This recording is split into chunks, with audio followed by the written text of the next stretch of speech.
Okay, let's unpack this. Have you ever wondered why some small actions lead to massive compounding changes over time, while others just fizzle out, leaving us feeling stuck? It's a common feeling, definitely. Today we're diving deep into some truly fascinating insights from Atomic Habits by James Clear.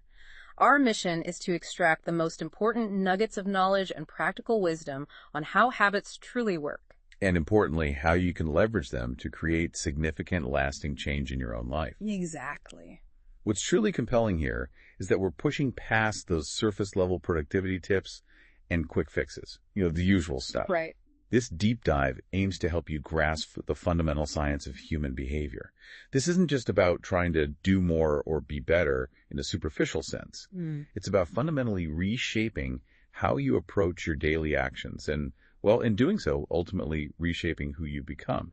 It's about finding that multiplier effect in your own life. And what makes James Clear's work so incredibly compelling, I think, is that it's rooted in his own remarkable personal journey. It's not just theory. Absolutely. He lived it. Back in 2002, he suffered a pretty severe brain injury during a baseball game, hit square in the face with a bat. Really awful. Yeah. Sounds terrifying. This led to a medical coma and a long, arduous recovery. He describes waking up disoriented, struggling to remember basic facts like the current year or who the president was. Wow. And he experienced multiple post-traumatic seizures. It was, understandably, a terrifying low point. Hard to imagine. Then, a year later, returning to baseball, a sport he'd played since age 4, he was actually cut from the varsity team, ending up on junior varsity. Ouch, that must have been tough. Humiliating, even. Totally. But from that incredibly difficult starting line, he began applying these very principles we're going to talk about. He started accumulating small, consistent habits. The atomic habit. Exactly. Lifting weights multiple times a week, bulking up his 6'4" frame from a featherweight 170 pounds to a lean 200.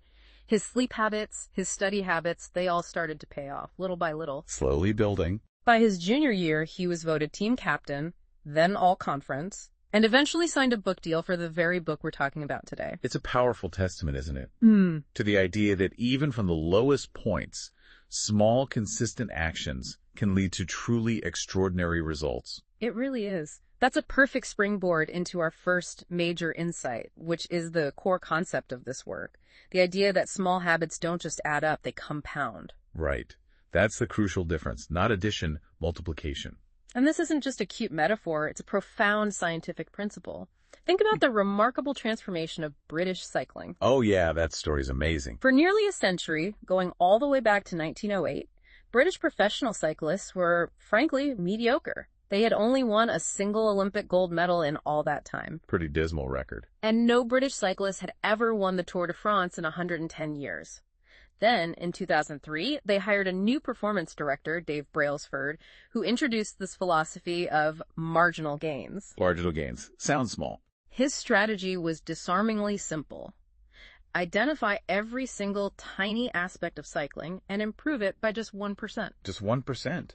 Seems almost insignificant. That's what you'd think. And they took that 1% improvement to an extreme, didn't they? They optimized everything you could possibly imagine. Everything. Not just the obvious things like the bike seats, the weight of the tires, or the racing suit. Right, the tech stuff. But even the seemingly insignificant details, like the type of massage gels the riders used, the precise pillows they slept on. Pillows? Seriously? Seriously.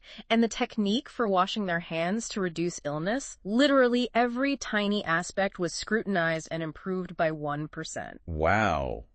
Talk about attention to detail. The results were staggering. In the decade that followed, British cycling went from obscurity to absolutely dominating the sport, winning Olympic gold medals and multiple Tour de France victories. It's incredible. Shows that 1% isn't small when applied everywhere, consistently. So the key insight here isn't just small steps matter, but that consistent, tiny improvements, even 1%, lead to exponential, almost unbelievable breakthroughs over time. It's about finding that multiplier effect in your own life, like you said earlier. Exactly. And to really solidify that idea, consider an airplane flying from Los Angeles to New York City. Okay. If the pilot at LAX adjusts the heading by just 3.5 degrees south, that tiny, almost unnoticeable shift at takeoff, which moves the nose of the plane by mere inches. Just inches, yeah. It will lead to the plane landing hundreds of miles away, specifically in Washington, D.C. instead of New York. Whoa. That small change has a massive impact on the destination. Precisely.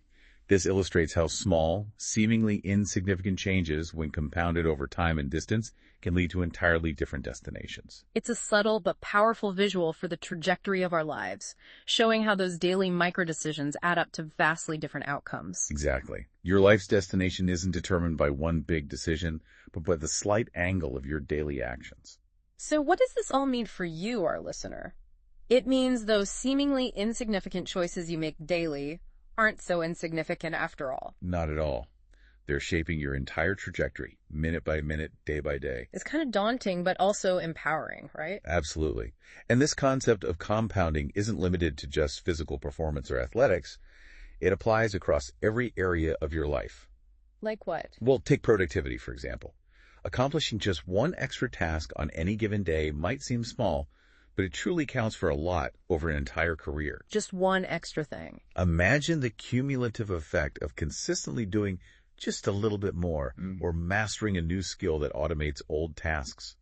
The more tasks you can handle automatically, the more your brain is freed up. Right, frees up mental space. To focus on other, more complex areas that demand conscious attention. This frees up immense mental capacity over time, allowing you to tackle more strategic work. I can see that. Then there's knowledge. Ah, yes, knowledge. Reading one book won't magically make you a genius. We all know that. Sadly, no. But a consistent commitment to lifelong learning, perhaps reading just a page or two every day, is genuinely transformative. Little by little. Each book you read not only teaches you something new, but it also opens up different ways of thinking about old ideas, connecting concepts in novel ways. Like building blocks. Exactly. As Warren Buffett famously puts it, that's how knowledge works. It builds up like compound interest. Each piece of information connects to another, forming a richer, deeper understanding that compounds on itself. And relationships, too. Definitely. And let's not forget relationships. People tend to reflect your behavior back to you, If you consistently try to be a little bit nicer or more helpful in each interaction, that seemingly small effort compounds over time into a broad and strong network of connections. Makes sense. Give and take. The more you help others, the more they will want to help you in return. It's a powerful reciprocal effect that builds social capital over years. But it works the other way too, right? The negative side. Crucially, yes. It's vital to remember that compounding works both ways. Just as positive changes accumulate, so do negative ones. Oh. 1% errors, poor decisions, tiny mistakes, and those little rationalized excuses like dismissing that one missed workout or one unhealthy meal, they accumulate into toxic results. See, it's just one-time trap. Exactly. It's the slow, steady accumulation of these small missteps, a 1% decline here and there, that eventually leads to significant problems. Think of it as a double-edged sword. Okay. Good habits can build you up, but bad habits can just as easily cut you down, almost imperceptibly at first. That brings us to a concept the author calls the plateau of latent potential. This is such a critical idea for anyone trying to build new habits. Absolutely critical. Because it explains why so many of us get discouraged and give up too soon, myself included. We just don't see the results immediately. Exactly, and it feels like you're wasting your time. Totally. To truly grasp it, imagine an ice cube sitting on a table in a very cold room, say at 25 degrees Fahrenheit. Okay, freezing. Now, slowly, the room begins to heat up. 26 degrees, 27, 28, 29, 30, 31 degrees. Still just an ice cube. Right. Throughout this entire process, you see no visible change. The ice cube is still a solid block of ice. It looks like nothing is happening. Feels familiar when starting a habit. But then it hits 32 degrees. And just like that, the ice begins to melt. That single 1-degree shift, which seemed no different from the temperature increases before it, unlocked a huge visible change. The tipping point. That's the valley of disappointment that many people experience. They put in weeks, even months of hard work. They're increasing the temperature degree by degree, but they don't see any immediate, tangible results. So frustrating. It feels like their efforts are wasted. But in reality, that work isn't wasted at all. It's simply being stored. You're building up latent potential. Okay, so the work is happening just under the surface. Precisely. It's not until much later, when you cross that invisible threshold, that the full value of your previous efforts is suddenly revealed. So what this really means is, don't give up too soon. Your effort isn't wasted. It's accumulating beneath the surface, waiting for that tipping point. Exactly. Patience and consistency, they're absolutely essential. That's powerful. And it leads us to our next big idea.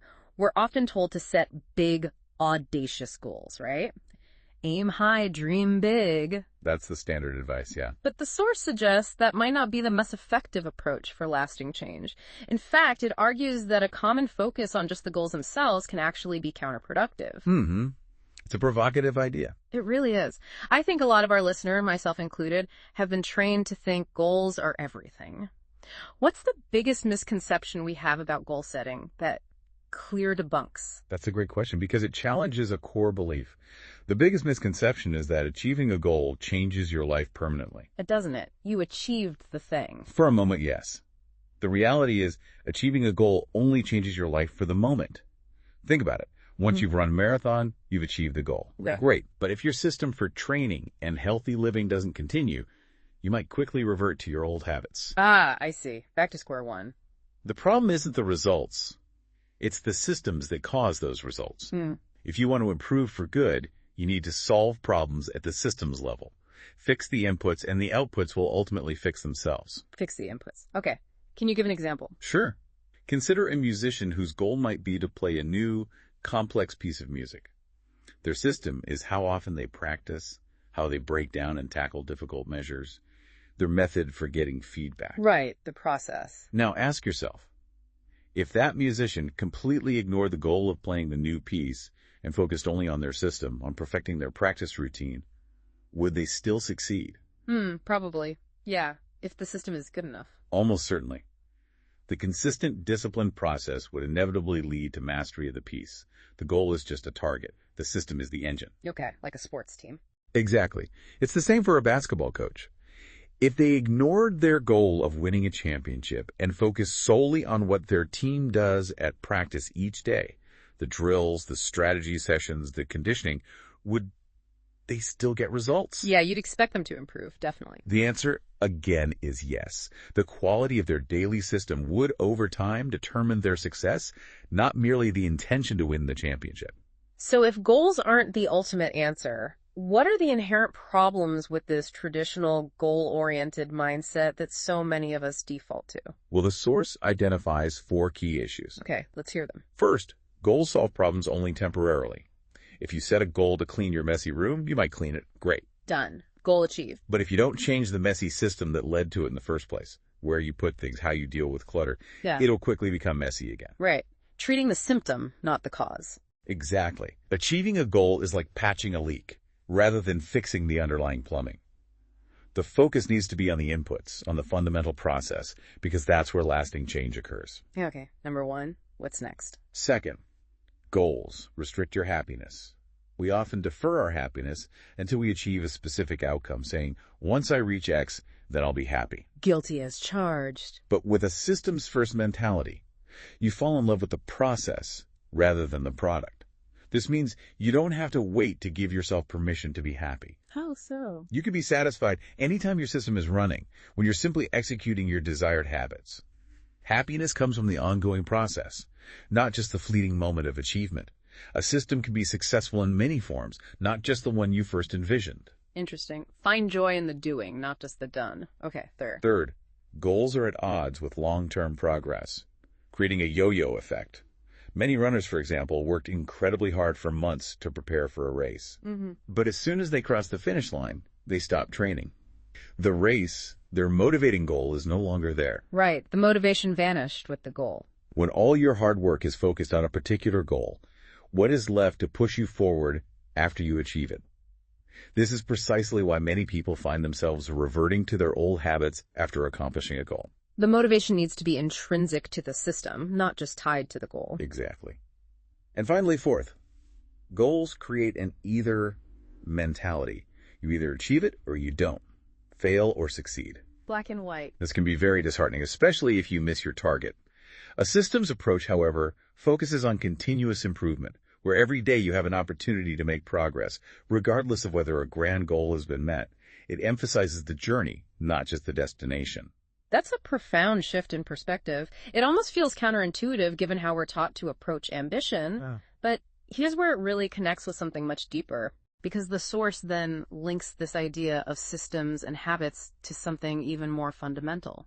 It's not just about what you do or how you do it, but who you become. Exactly. This concept of identity change is presented as the North Star of all habit change. It's the deepest layer. Identity change. Tell me more. Think about the stories we tell ourselves. I'm terrible with directions. I'm not a morning person. I'm always late. I'm bad at remembering names. We all have those labels for ourselves. When you've repeated these stories to yourself for years, it's easy to slide into those mental grooves and accept them as facts. In time, you begin to resist certain actions because that's not who I am. Right, you act consistently with that self-image. There's this powerful internal pressure to maintain your self-image and behave in a way that is consistent with your beliefs, leading you to avoid contradicting yourself. Okay, so how do we change that identity? However, the reality is that you don't change by simply snapping your fingers and deciding to be someone entirely new. You change bit by bit, day by day, habit by habit. Microevolutions. We are continually undergoing what you could call microevolutions of the self. Each habit you perform is like casting a vote for the type of person you are or wish to become. A vote. Interesting metaphor. If you finish a book, then perhaps you are the type of person who likes reading. If you consistently go to the gym, then perhaps you are the type of person who likes exercise. If you practice playing the guitar, perhaps you are the type of person who likes music. Each action builds evidence. So is the challenge then to identify which of our ingrained behaviors are votes for the wrong identity, and how do we even start to see them? Precisely.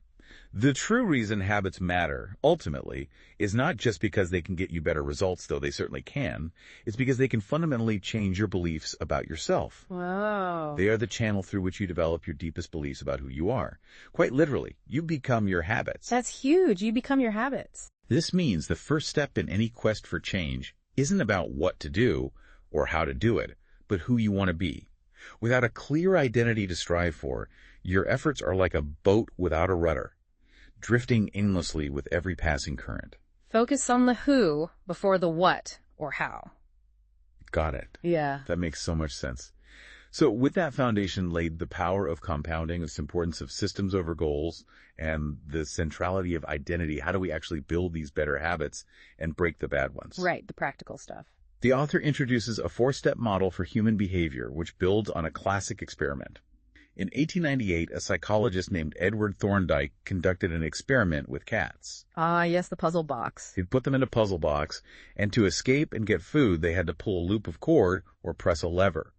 He found that over time, the cats got faster at escaping. Learning through trial and error, essentially. This experiment laid the foundation for our understanding of how habits form, showing that behaviors followed by satisfying consequences are more likely to be repeated. A fundamental principle.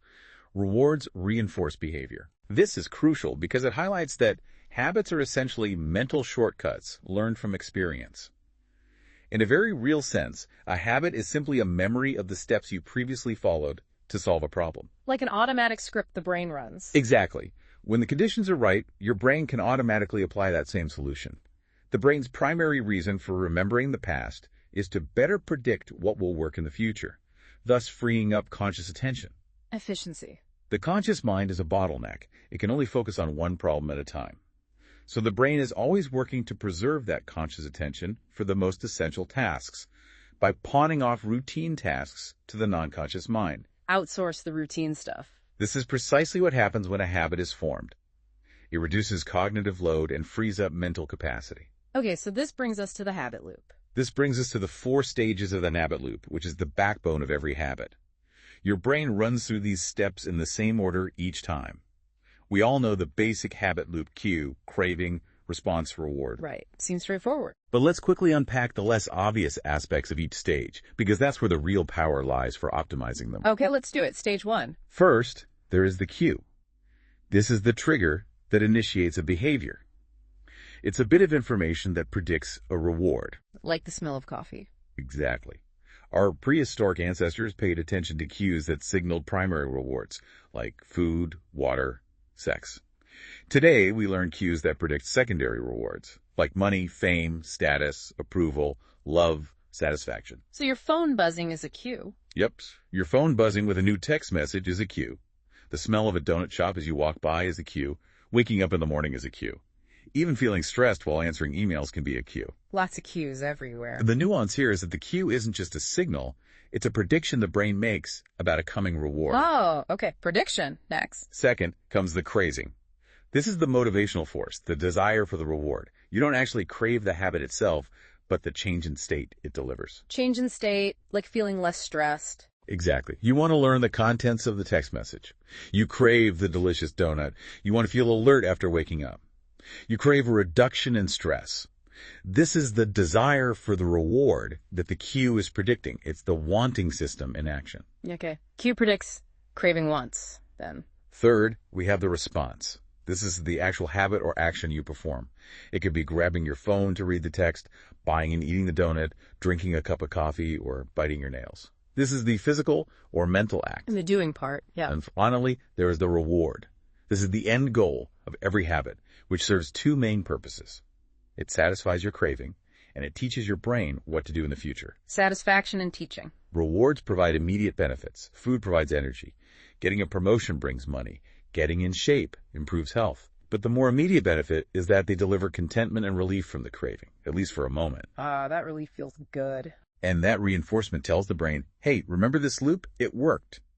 This reinforces the entire loop, signaling to your brain that this behavior is worth remembering and repeating. Cue, craving, response, reward.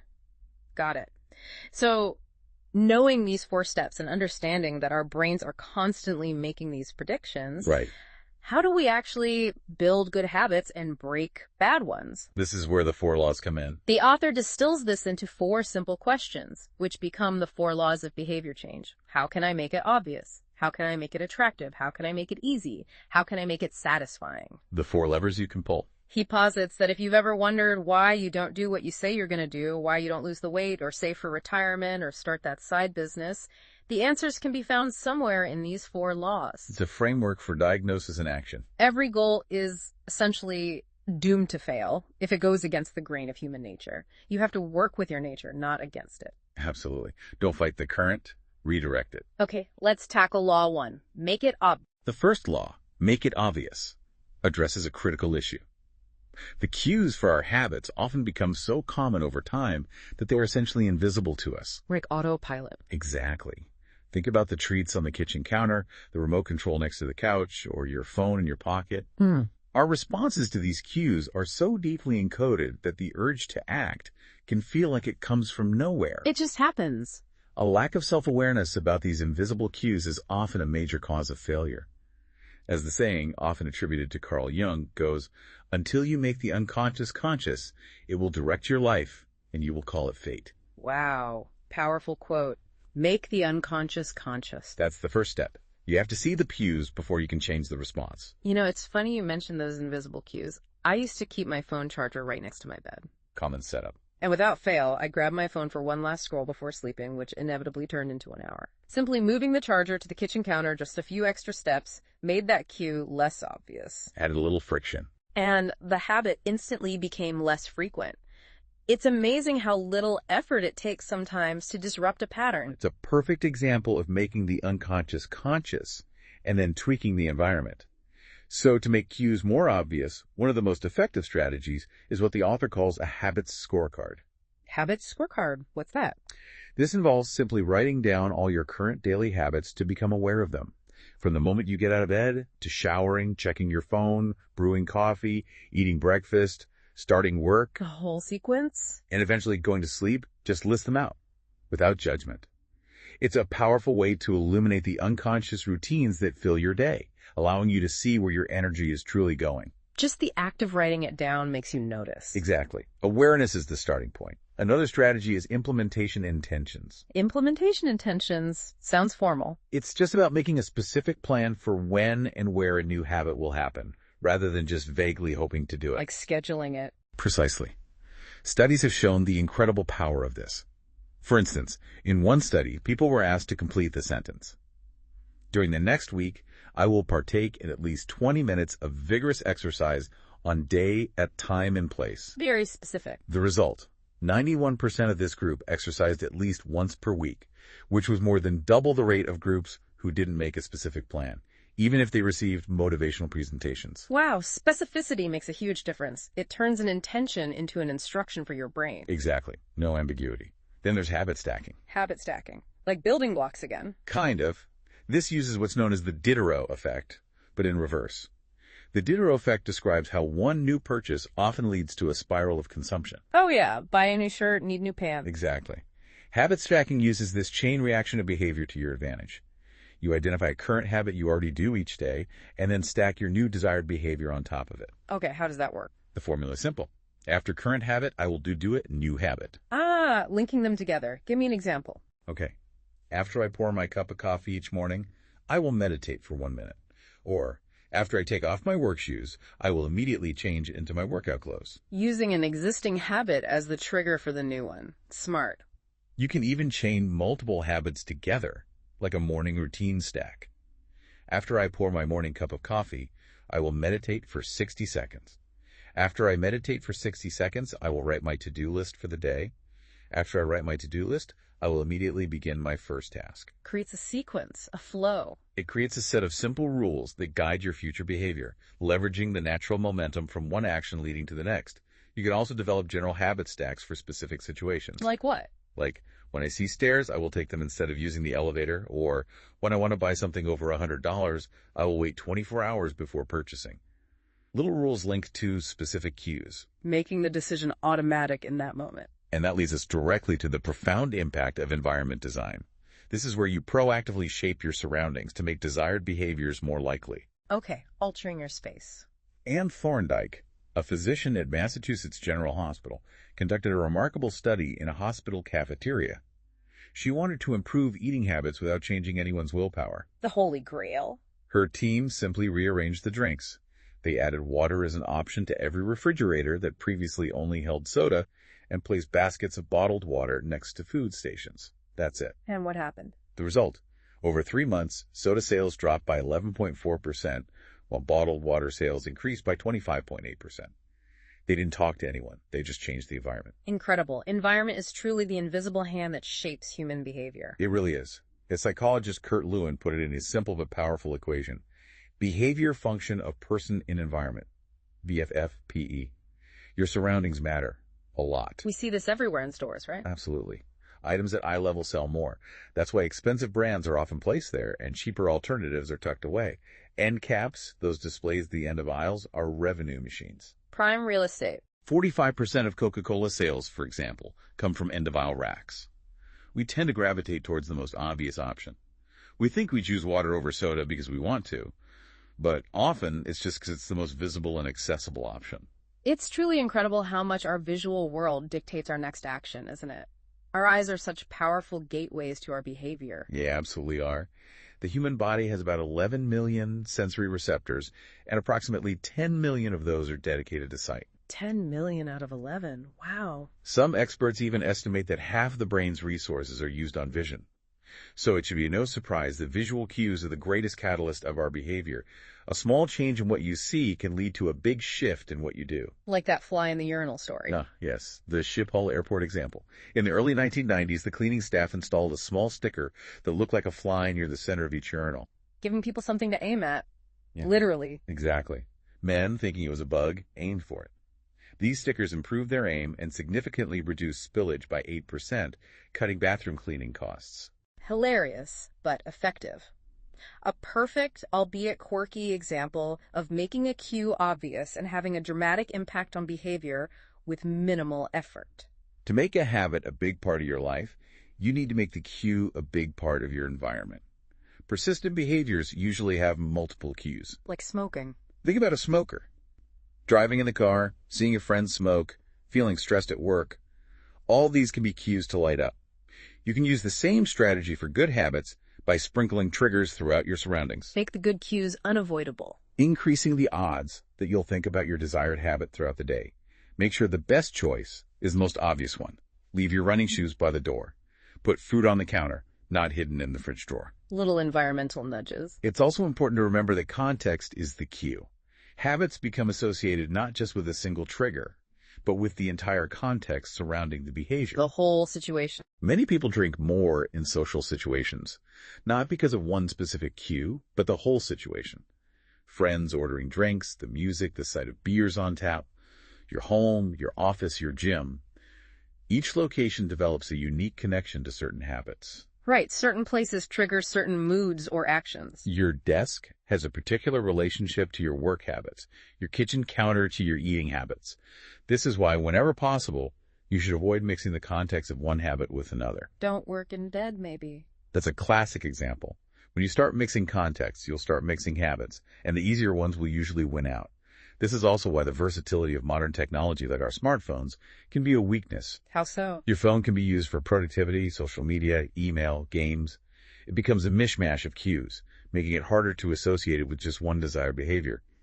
The disciplined people are often those who structure their lives to avoid tempting situations entirely. They design their world for success. Okay, that covers make it obvious. Now, law 2. Make it attractive.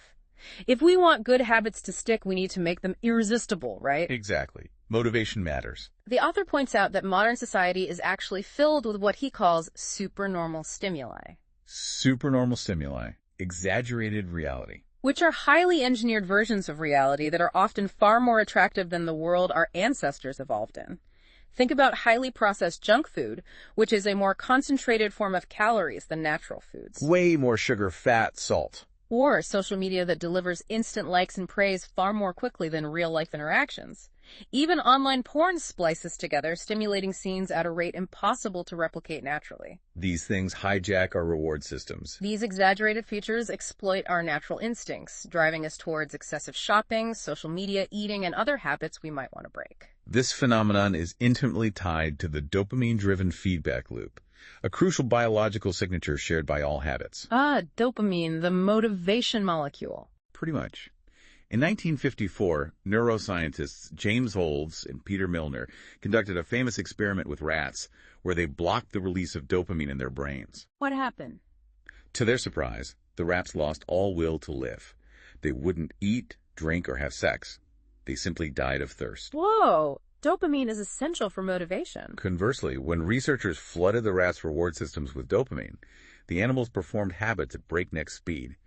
In one study, mice poked a box 800 times per hour for a dopamine hit. That's addiction in action. This suggests that highly habit-forming behaviors like drug use, junk food consumption, video games, and social media are all linked to higher levels of dopamine.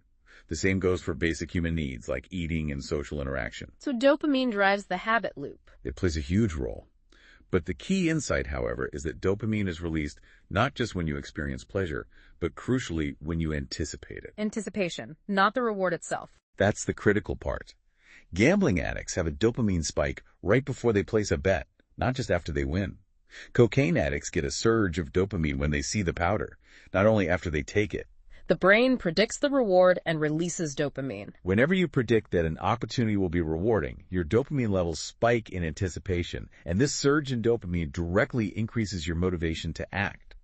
It is the anticipation of a reward, not the fulfillment of it, that truly gets us to take action. That explains why looking forward to something can be so exciting. Exactly. This is why the anticipation of Christmas morning can feel better than actually opening the gifts, or daydreaming about a vacation can be more enjoyable than the vacation itself. Scientists call this the difference between wanting and liking. Desire is the engine that drives behavior. The pursuit is often more motivating than the capture. Okay, so how can we leverage this understanding to make our habits more attractive and desirable? One great strategy is temptation bundling. Temptation bundling. Sounds fun. It is. This is a brilliant strategy where you pair an action you want to do with an action you need to do. The classic example is Ronan Byrne, an engineering student in Dublin. Yeah, the Netflix bike guy. That's him. He loved watching Netflix but knew he needed to exercise more. So he hacked his stationary bike and connected it to his laptop. He wrote a program that would only allow Netflix to run if he was cycling at a certain speed. Brilliant. If he slowed down, Netflix paused until he started pedaling again. As one fan put it, he was eliminating obesity one Netflix binge at a time. Love it. So how do you apply that? The formula for temptation bundling is simple. 1. After current habit, I will habit I need. 2. After habit I need, I will habit I want. Okay, need followed by want example. So if you want to read the news, want, but you need to express more gratitude, need, you could say. After I get my morning coffee, current habit, I will say one thing I'm grateful for that happened yesterday, need. After I say one thing I'm grateful for, I will read the news, want. Linking the chore to the treat makes the need habit more attractive. Exactly. Another powerful force that makes habits attractive is the seductive pull of social norms. Peer pressure, basically. In a way, yeah. Humans are fundamentally herd animals. We have an innate desire to fit in, to bond with others, and to earn the respect and approval of our peers. Safety in numbers. For most of our evolutionary history, becoming separated from the tribe was a death sentence. There's wisdom in the old saying, the lone wolf dies, but the pack survives. We are hardwired to imitate the habits of those around us. Like picking up accents or mannerisms. You might unconsciously adopt the body posture of the person you're speaking with, or find yourself picking up an accent when traveling. Friends' smoking habits, a partner's habit of double-checking the door, these are all examples of unconscious imitation. It's often subconscious. A groundbreaking study tracked 12,000 people for 32 years and found that a person's chances of becoming obese increased by 57% if he or she had a friend who became obese. Wow, 57%. That's huge. Conversely, if one person in a relationship lost weight, the other partner would also slim down about 1/3 of the time. Our friends and family exert a subtle, invisible peer pressure that pulls us in their direction. So the strategy is? To make your desired habits even more attractive, the strategy is to join a culture where your desired behavior is the normal behavior. Surround yourself with people doing what you want to do. And crucially, where you already have something in common with the group. A great example is Nerd Fitness, a company that helps nerds, misfits, and mutants lose weight, get strong, and get healthy. Finding your tribe. Many people feel out of place at a traditional gym, but if you're a video game lover or a movie fanatic, and you can join a group of like-minded individuals, suddenly getting in shape becomes more appealing because it feels like something people like you already do. Shared identity makes it attractive. Nothing sustains motivation better than belonging to a tribe. It transforms a personal quest into a shared one, reinforcing your personal identity. This is why remaining part of a group after achieving a goal is so crucial for maintaining habits. It's the friendship and community that truly embed a new identity. So, if our brains are wired for the pack survives, then finding the right pack becomes one of the most powerful habit hacks. It's not just about what you do, but who you do it with. Exactly. Beyond just fitting in, we are also drawn to behaviors that earn us respect, approval, and status. We want to look good. We want to be the one in the gym who can do muscle-ups, or the musician who can play the hardest chord progressions, or the parent with the most accomplished children. These things set us apart. They signal competence. And we tend to copy successful people, whether it's the marketing strategies of top firms, a favorite baker's recipe, or the communication style of our boss. We imitate people we envy or those we aspire to be like. Imitation as a form of learning and aspiration. Makes sense. And the last strategy here under Make It Attractive is to reframing your habits. Reframing, changing your perspective. Exactly. This is about consciously changing how you think about a habit. The human brain is a prediction machine. Every action we take is preceded by a prediction based on how we interpret events, not necessarily the objective reality of the events themselves. Our interpretation shapes our response. You see a cue, categorize it based on past experience, and then determine the appropriate response. Life feels reactive, but it's actually deeply predictive. For example, a paramedic might recognize subtle changes in blood distribution in a person's face that signal an impending heart attack. Even without consciously knowing why. Even if they can't consciously explain what they see, military analysts can identify an enemy missile from a blip on a radar screen. Museum curators can spot a counterfeit painting. Pattern recognition based on experience. These are all subtle cues that the brain has learned to predict from. The same cue, like a cigarette, can spark an urge in one person and repulsion in another, depending on their internal prediction. Okay, so how do we reframe? So the strategy is to intentionally reframe the associations you have about a habit to highlight its benefits rather than its drawbacks. This is a fast and lightweight way to reprogram your mind and make a habit seem more attractive. Give me an example for exercise. Okay, for exercise, instead of telling yourself, I need to go run in the morning, which might sound like a chore that drains energy. Yeah, sounds like work. You can reframe it as, it's time to build endurance and get fast. This shifts the focus to the positive outcome and the identity you're building, an enduring, fast person. Focus on the gain, not the pain. What about money? For finance, saving money is often associated with sacrifice and limitation. But you can reframe it by associating it with freedom. Freedom? How? Realize that living below your current means increases your future means. The money you save this month boosts your purchasing power next month, giving you more freedom and options down the line. It's not about restriction, it's about future expansion. Shifting from sacrifice to opportunity. Nice. Even athletes use similar strategies. The author mentions his own baseball pregame ritual, a specific sequence of stretching and throwing. Getting in the zone. While it physically warmed him up, its more important function was putting him in the right mental state. He began to associate that ritual with feeling competitive and focused. Even if he wasn't motivated beforehand, by the time he was done with his ritual, he was in game mode. Associating a positive feeling with the process makes it attractive. Okay, that leads us right into the third law. Make it easy. This law puts a huge emphasis on action, not just planning. Motion versus action. You need action. Right. Walk slowly, but never backward. The author shares a brilliant experiment by Jerry Olsman, a photography professor. He divided his class into two groups. Quantity versus quality. A quantity group, graded solely on the number of photos they produced, 100 photos for an A, and a quality group, graded on just one perfect photo. Classic experiment. What happened? At the end of the semester, all the best photos were produced by the quantity group. Really? Not the perfectionists? Nope. They were busy taking photos, experimenting, learning from mistakes, and honing their skills. Meanwhile, the quality group sat around speculating about perfection and had little to show for it. Wow. So frequency and practice beat theorizing. This really highlights that frequency matters more than just the time you spend or the intention. Doing beats planning. This is directly tied to the law of least effort. Our real motivation, surprisingly, isn't always to achieve grand goals, but often it's simply to be lazy and to do what is convenient. We're wired for efficiency. And the brain is wired to conserve energy whenever possible. When faced with two similar options, people naturally gravitate toward the one that requires the least amount of work and delivers the most value for the least effort. We are, at our core, motivated to do what is easy. So fighting that instinct is hard. Think of it this way. Imagine you're holding a garden hose that's bent in the middle. Some water can flow through, but not very much. Okay, restricted flow. You have two ways to increase the water flow. You could crank up the valve, forcing more water out, which takes a lot of effort and creates tension. Or unbend the hose. You could simply remove the bend in the hose and let the water flow naturally. Trying to pump up your motivation to stick with a hard habit is like forcing water through a bent hose.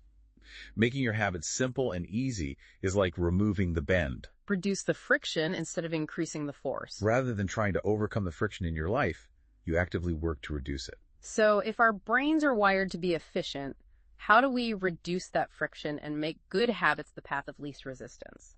One of the most effective ways is through optimizing your environment, which we touched on earlier. Right. Environment design again. Environment design not only makes cues more obvious, but it also makes actions easier. When choosing where to practice a new habit, pick a place already along the path of your daily routine. Like the gym on the way to work. You're more likely to go to the gym if it's on your way to work, because stopping doesn't add much friction to your lifestyle. It's already integrated. Makes sense. What else? This concept is famously applied in Japanese lean production, where companies relentlessly remove all kinds of waste from the production process. Kaizen. Continuous improvement. Even redesigning workspaces, so workers don't have to waste time twisting and turning to reach their tools. This ruthless pursuit of efficiency led to Japanese factories being significantly more efficient and their products more reliable. Small efficiencies adding up. For instance, in 1974, American-made color TVs required 5 times more service calls than Japanese ones, and by 1979, U.S. workers took 3 times longer to assemble sets. This shows the cumulative power of making every single step easier over time. Technology helps here too, right? We also see the power of technology automation. Voice-activated speakers like Google Home or Amazon Echo make it easier to say, play some country music, than to pull out your phone, open an app, and pick a playlist. Reducing steps, even small ones. Just a few years ago, having unlimited music in your pocket was considered remarkably frictionless. Now we've automated even that small bit of effort. Even governments use this. The British government even used this principle to increase tax collection rates by linking directly to tax forms instead of sending citizens to a web page where they'd have to download the form. Reducing that one tiny step increased the response rate by 4.2 percentage points. Wow, generating millions in tax revenue just by making it easier. Exactly. As Alfred North Whitehead said, civilization advances by extending the number of operations which we can perform without thinking about them. Automation makes good behavior easier. And the flip side for bad habits. Finally, we can use the inversion of this law, making bad habits impossible, by increasing friction.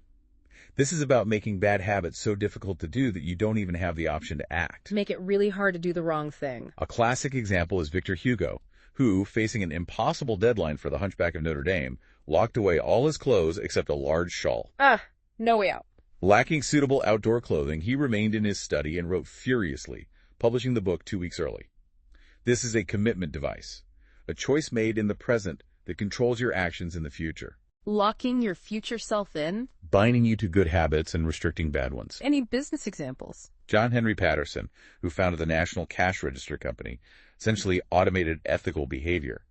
His coal miner supply store was losing money because employees were stealing. Big problem. He bought the rights to a cash register that made stealing practically impossible. Overnight, employee theft vanished, and his business went from losing money to making $5,000 in profit, over $100,000 today. He didn't change the people, he changed the system to make theft hard. Automated ethical behavior. Exactly. Other examples of such one-time choices that automate good habits include setting up automatic savings plans, automatic bill payments, or cutting cable service. Set it and forget it. Leaving your phone in a different room until lunch can prevent mindless social media scrolling by introducing just enough friction to make the habit less likely to occur. Increase the effort needed for the bad habit. That concept of making it easy leads beautifully into the 2-minute rule. We often start new habits too big, right? Oh yeah. We get excited, try to do too much too soon, and then burn out or feel overwhelmed. Sets us up for failure. So the 2-minute rule states, when you start a new habit, it should take less than 2 minutes to do. Less than 2 minutes. Sounds almost too easy. But that's the point. This is about scaling down any habit to its absolute smallest, easiest starting point. Read before bed each night becomes read 1 page. Okay. Do 30 minutes of yoga becomes take out my yoga mat. Run 3 miles becomes tie my running shoes. Just the very first step. The idea is to make your habits as easy as possible to start. Anyone can meditate for 1 minute or put away 1 item of clothing. This is a powerful strategy because once you started doing the right thing, it is much easier to continue doing it. Lowering the barrier to entry. It's about creating a gateway habit that naturally leads you down a more productive path. Getting started is often the hardest part. So the goal isn't the full habit initially. The point isn't to do one thing. The point is to master the habit of showing up. A habit must be established before it can be improved. If you can't learn the basic skill of showing up, then you have little hope of mastering the finer details. Consistency over intensity at first. Instead of trying to engineer a perfect habit from the start, do the easy thing on a more consistent basis. You have to standardize before you can optimize. Standardize before optimize. I like that. Greg McKeown, a leadership consultant, built a daily journaling habit by specifically writing less than he felt like, always stopping before it seemed like a hassle. Leave yourself wanting more. Ernest Hemingway gave similar advice for writing. The best way is to always stop when you are going good. These strategies reinforce the identity you want to build. How so? Showing up at the gym for 2 minutes, even if that's all you do, casts votes for your new identity as the type of person who doesn't miss workouts. It's better to do less than you hoped than to do nothing at all. Build the identity first. Okay, 3 laws down. Now, for perhaps the most crucial law, make it satisfying. If a behavior isn't satisfying, if it doesn't give you some sort of reward, why would you ever do it again? Exactly. This closes the loop. This leads to what the author calls the cardinal rule of behavior change. What is rewarded is repeated. What is punished is avoided. Simple, but profound. This governs so much of our behavior, often unconsciously. Can you give an example? A fantastic example of this comes from Stephen Luby, a public health worker who went to Karachi, Pakistan, where unsanitary conditions led to widespread illness. Okay. He and his team realized that hand washing could make a real difference, but despite people knowing it was important, Consistency was lacking. People knew what to do, but weren't doing it. Right. People would just run their hands underwater or only wash one hand. The problem wasn't knowledge, it was consistency. So Luby partnered with Procter & Gamble to supply the neighborhood with Safeguard soap. Okay, better soap. Compared to standard soap, Safeguard foamed easily and smelled great, making hand washing pleasurable. Instantly, hand washing became slightly more enjoyable. Adding a pleasant sensory experience. The result, sales of Safeguard increased by 25.8%. As Luby said, it is a lot easier for people to adopt a product that provides a strong, positive sensory signal than it is to adopt a habit that does not provide pleasurable sensory feedback. The pleasure of the foamy, good-smelling soap was the immediate reward that made the habit satisfying and repeatable. Exactly. It made the habit feel good right now. This highlights a fundamental challenge in modern life, doesn't it? The mismatch between immediate and delayed rewards. Absolutely. This is a huge hurdle. Our brains evolved in an immediate return environment, like our ancestors on the African plains. Decisions had an instant impact. Eating, sleeping, avoiding predators. Focus on immediate survival. The focus was constantly on the present. Modern society, however, operates predominantly in a delayed return environment. Like work and savings. If you do a good job at work, your paycheck comes weeks later. If you exercise today, you might see fitness results months from now. Saving money for retirement yields benefits decades away. This is new for the human brain, isn't it? Still wired for quick payoffs. Exactly. Research clearly shows that people who are better at delaying gratification have higher SAT scores, lower substance abuse rates, lower likelihood of obesity, better responses to stress, and superior social skills. So delaying gratification is key to success. Success in nearly every field requires you to ignore an immediate reward in favor of a delayed reward, but our brains fight us on that. So if our brains prefer immediate gratification, how do we turn that to our advantage when trying to build good habits? Good question. The vital thing, then, is to feel successful, even in a small way, right away. Find immediate satisfaction somehow. That feeling of success signals that your habit paid off. In an ideal world, the reward for a good habit would be the habit itself, but in the early stages, it's often all sacrifice. Yeah, going to the gym the first few times doesn't feel great. You might go to the gym a few times and not feel stronger or fitter in any noticeable sense. It's only months later that the intrinsic reward kicks in. This is precisely why immediate rewards are essential in the beginning. Like a bridge to the long-term benefits. They keep you excited and motivated, while the delayed, larger rewards accumulate in the background. Give your brain a reason to repeat the behavior now. Okay, but what kind of rewards? Does buying yourself ice cream after exercising work? Good point. It's also important to select short-term rewards that reinforce your desired identity, rather than conflicting with it. Align the reward with the goal. For example, buying a new jacket might be a fine reward for losing weight or reading more books, but it wouldn't work if your goal is to budget and save money. If your reward for exercising is eating a bowl of ice cream, you're essentially casting votes for conflicting identities. Healthy person versus indulger. And it becomes a wash. Instead, a massage for exercising aligns with being a healthy person. The short-term reward should be aligned with your long-term vision. Makes sense. Reinforce the identity you want. To really drive home the importance of immediate consequences, let's look at the inversion of the fourth law. Make it immediately unsatisfying. Making bad habits painful, quickly. Roger Fisher, a negotiation expert, once proposed a radical idea to prevent nuclear war. He suggested implanting the nuclear launch code in a capsule near a volunteer's heart. Whoa, seriously? Who would then accompany the president everywhere with a butcher knife. The president would literally have to kill this innocent human being with his own hands to access the code and launch nuclear weapons. That's extreme. And disturbing. His friends in the Pentagon said, "My God, that's terrible. Having to kill someone would distort the president's judgment. He might never push the button." Exactly the point. Making the consequence immediate and visceral. This extreme example illustrates that pain is an incredibly effective teacher. The more immediate and costly a mistake is, the faster you will learn from it. Thankfully, we don't need such extreme measures for, say, quitting smoking. Thankfully, no. We can create a habit contract. A habit contract, like a real contract. It can be. This is a verbal or written agreement in which you state your commitment to a particular habit and the punishment that will occur if you don't follow through. Then you find one or two people to act as your accountability partners and sign off on the contract with you. Social accountability plus consequences. Brian Harris, an entrepreneur, wanted to lose weight. He created a contract with his wife and trainer, detailing daily habits like logging food and weighing himself. His punishments escalated. Oh, what were they? From dressing up for work to paying his trainer $200, then his wife $500, or even wearing a rival team's hat if he missed sprint workouts. Ah, wearing the rival's hat, that's motivation. The strategy worked, and he lost the weight. Simply having an accountability partner, even without a formal contract, can be incredibly useful. Just knowing someone is watching. Knowing that someone is watching you reduces procrastination, as there's an immediate social cost if you don't follow through. We hate to let others down or look bad. True. What about tracking? Does that help make it satisfying? Another powerful tool for making habits satisfying is habit tracking.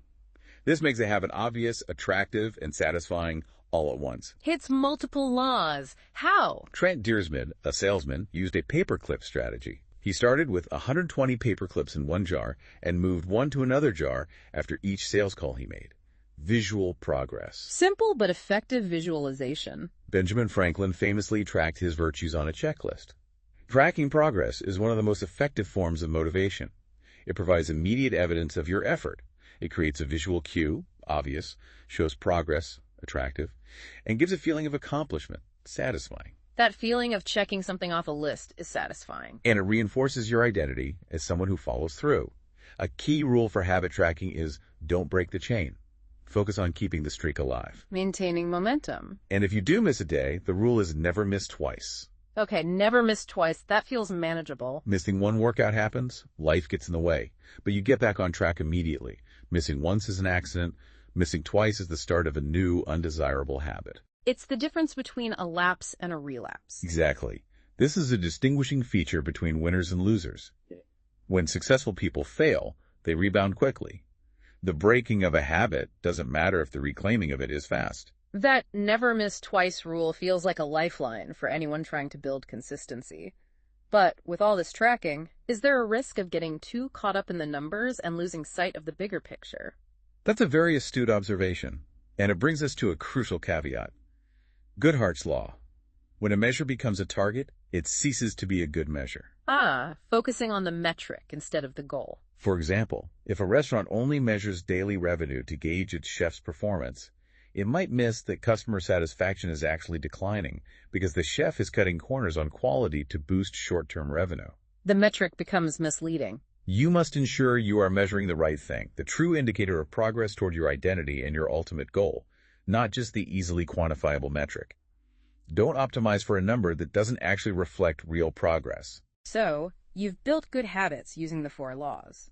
They're obvious, attractive, easy, and satisfying. But how do you keep them going long term? How do you stay motivated when that initial excitement inevitably fades and the novelty wears off? Ah, yes, the maintenance phase. Yeah, This feels like the eternal struggle for consistency, doesn't it? it really does. This is where the Goldilocks Rule comes in. We experience peak motivation when working on tasks of just manageable difficulty. Not too hard to be discouraging, and not too easy to be boring. The sweet spot. Not too hot, not too cold. Exactly. Take the comedian Steve Martin. He spent 18 years working on his craft before becoming an overnight success. 18 years? 10 years learning, 4 years refining, and 4 years as a wild success. He faced fear and failure consistently, but he kept going because the challenges were usually in that Goldilocks zone. Just beyond his current ability. Approximately 4% beyond his current ability, according to some research. This provides just enough difficulty to keep you engaged without overwhelming you, keeping you at the edge of your abilities where growth happens. Okay, stay challenged but not overwhelmed. But what about boredom? Boredom. The greatest villain on the quest for self-improvement is often boredom. Mastery requires practice, and practice inevitably becomes boring and routine after a while. The reps get tedious. Successful people are those who find a way to show up and put in the rucks despite feelings of boredom. You have to, as the author says, fall in love with boredom. Fall in love with boredom. Easier said than done. While variable rewards, like those found in slot machines, where the sweet spot of desire is a 50-50 split between success and failure, can amplify existing cravings and reduce boredom. Keep things unpredictable. Not all habits have this feature, nor should they. No habit will stay interesting forever. The key is to keep showing up, even when the mood isn't right, and the initial excitement has long since faded. Professionalism means showing up even when you don't feel like it. That raises an important question, though. What about our unique personalities and genetics? Do they play a role in how easily we can adopt certain habits or what types of games we should even be playing? Absolutely. Great point. It feels like some things just click for some people, doesn't it? Yeah. This brings us to how your personality influences your habits and playing a game where the odds are in your favor. Our genes nudge us in certain directions. Like predispositions. They influence everything from conscientiousness, obedience, and stress resistance to the likelihood of addiction. In fact, Robert Plumman, a behavioral geneticist, states that we literally can't find a single trait that isn't influenced by our genes. Wow, genes play a role in everything. They don't rigidly determine, but the influence is pervasive. We don't need to apologize for these differences. Rather, we need to work with them. How so? Someone less conscientious by nature, for instance, may need to rely more heavily on environment design to stick with good habits because their innate predisposition isn't towards orderliness. They need stronger external structures. Tailor the strategy to your personality. The key is to find where you get greater returns than the average person. Look for what comes naturally to you when you feel authentic and engaged. When do you feel truly alive without internal judgments or the need for people-pleasing? Pay attention to those moments of flow or engagement. Those feelings of engagement and enjoyment are strong indicators that you are headed in the right direction for you. Play games you are suited for. So it's not about being the best at everything, but finding where your unique blend of talents truly shines. Exactly. One powerful strategy is to combine your skills. When you can't win by being better than everyone else in a single domain, you can often win by being different. Create your own niche. By combining multiple skills, even if you're only good, not great, at each individually, you reduce the level of competition. For example, a cartoonist might draw well and write jokes, but adding a business background creates a rare and powerful combination that few others can replicate, making them unique, giving them a unique competitive advantage. The author himself designed his own major in biomechanics in college, combining physics, chemistry, biology, and anatomy. Creating his own game. He wasn't smart enough, he says, to stand out in a single field, so he created his own game that suited his interests and made studying feel less like a chore, while also making it harder to compare himself directly to others. Smart. What about specializing? Specialization is another powerful way to overcome a lack of natural gifting. Even if you're not the most naturally gifted, you can often win by being the best in a very narrow category. Big fish in a small pond. Think of an arm wrestling champion who might not be a massive bodybuilder, but has incredibly specific strength. As the analogy goes, boiling water softens a potato, but hardens an egg. Okay. You can't control whether you're a potato or an egg, but you can decide to play a game where it's better to be hard or soft. If you find a more favorable environment, you can transform a situation where the odds are against you into one where they are in your favor. Choose your environment, choose your game. Genes don't eliminate hard work. They clarify what to work hard on. Focus your efforts where they'll have the most impact for you. That's a fantastic way to frame it.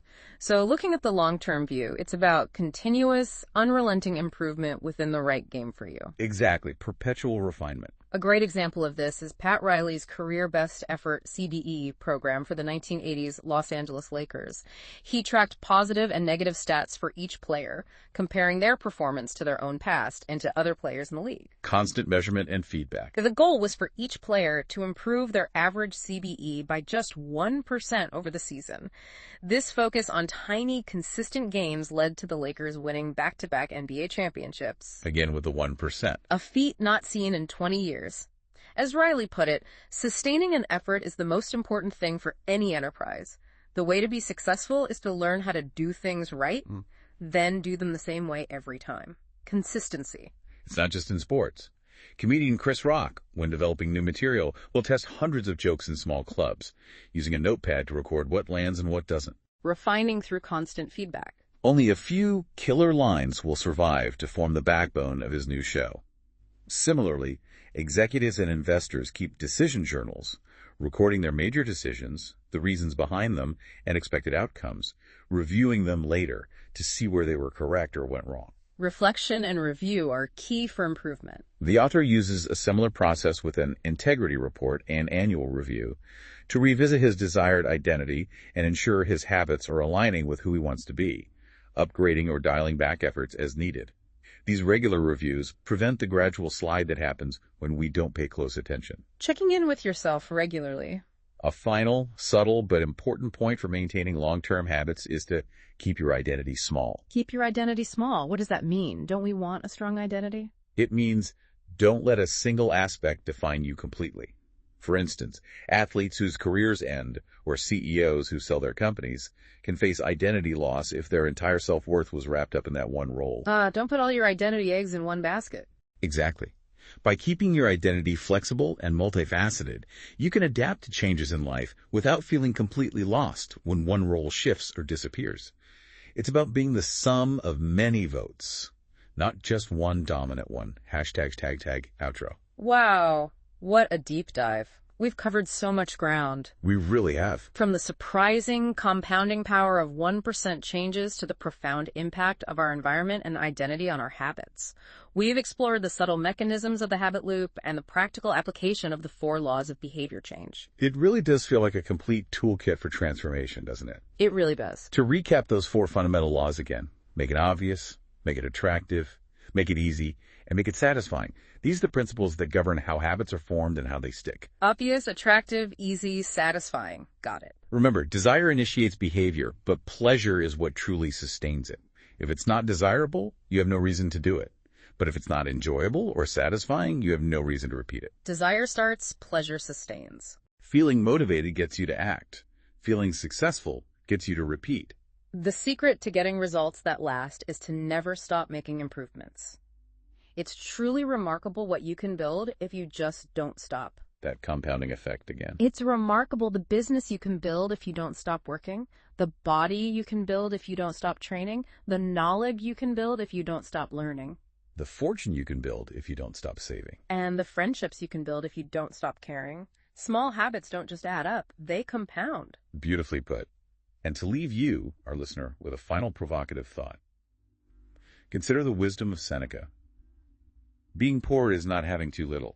It is wanting more. Interesting. Being poor is not having too little. It is wanting more. What if true happiness isn't about achieving every desire and chasing endless external rewards, but about finding contentment in the absence of desire itself? How does that shift your perspective on the habits you choose to chase and what it truly means to live a satisfying life? That's a deep one to ponder. Finding satisfaction not in getting more, but in wanting less. How does that relate to our habits? Lots to think about there. Indeed. Thank you for joining us on this deep dive. We encourage you to reflect on that idea and how it might influence your own approach to habit formation and overall life satisfaction. Until next time, keep exploring, keep learning, and keep building those atomic habits.